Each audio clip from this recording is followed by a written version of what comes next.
Psychiatrists. I'll tell you what I know in brief, and you do you, take what you want. And if you know something else, pop it in the chat. My name's Poppy, welcome. I'm a psychologist, psychotherapist, coach. I've worked for 30 years globally with all different kinds of people. And the first 11 years of my career was specifically in psychiatric facilities and so on. Plus, I know plenty from my own experience.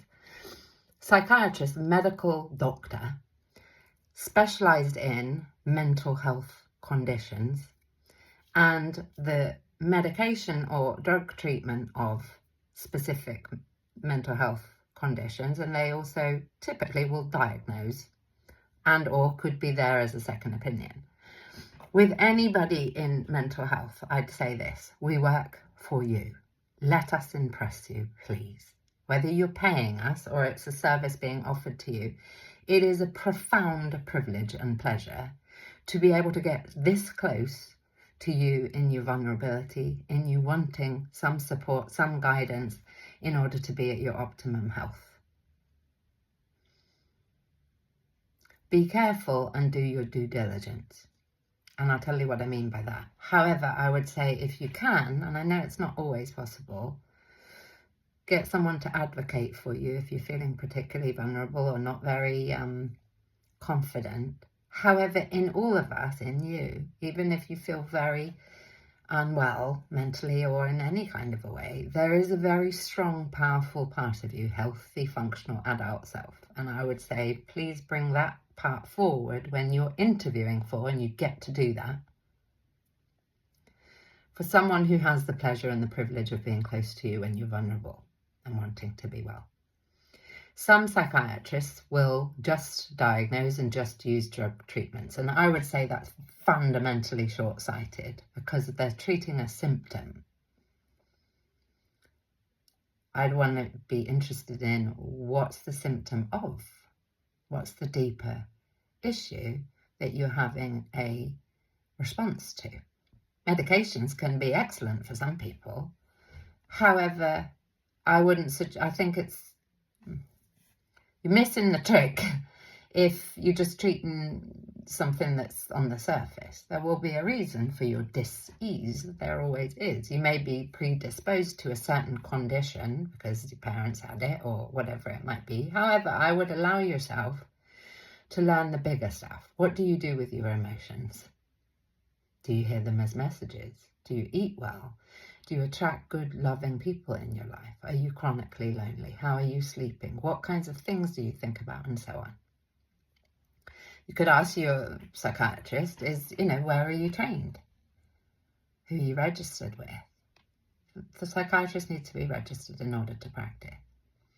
Some psychiatrists offer talking therapies as well. However, what I would ask is, what's your additional training? Because that, generally speaking, is outside of the scope of their specialism. Usually it's an additional training, and I want to make sure they have got it.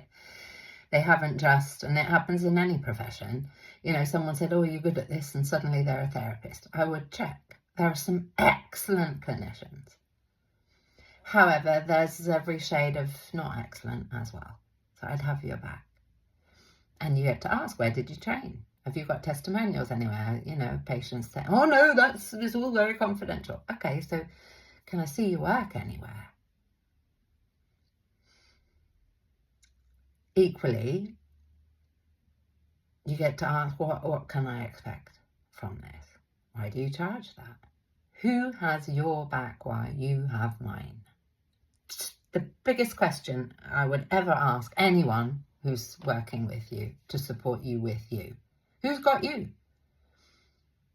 Your supervisor, your therapist, your person that helps you debrief, your mentors. Who are you learning and growing with for yourself? Oh no, I don't need that. I cannot tell you the amount of people I've met is arrogant, short-sighted, and it's doing our clients a disservice when we think we've got it all sorted and we're an island. We're tribal beings. We get to have tribe. Mental health is an extraordinarily powerful field of us. We're not a well culture generally, and my profession, i.e. healthcare, does attract unhealthy people. So we get to get healthy whilst we're doing it and be supported to support you. So again, I would ask the questions.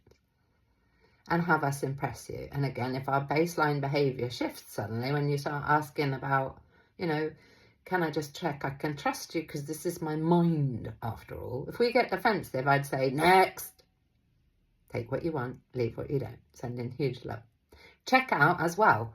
They say I'm registered with yada yada. Personally, and again, I'm so sorry this is the case, it makes sense you get to have your back or your family or someone and go and check on the whatever they say they're registered. Are they actually registered? And be careful, because sometimes, of course, what happens is you didn't put in their middle name because you didn't know it, and they are actually there. There are some beautiful humans who are all about wanting to support you have an extraordinary life. So have in your mind, what do you want? And visualize yourself getting it. And then when you find supposedly it, ask us, are we the fantasy that you have that you want?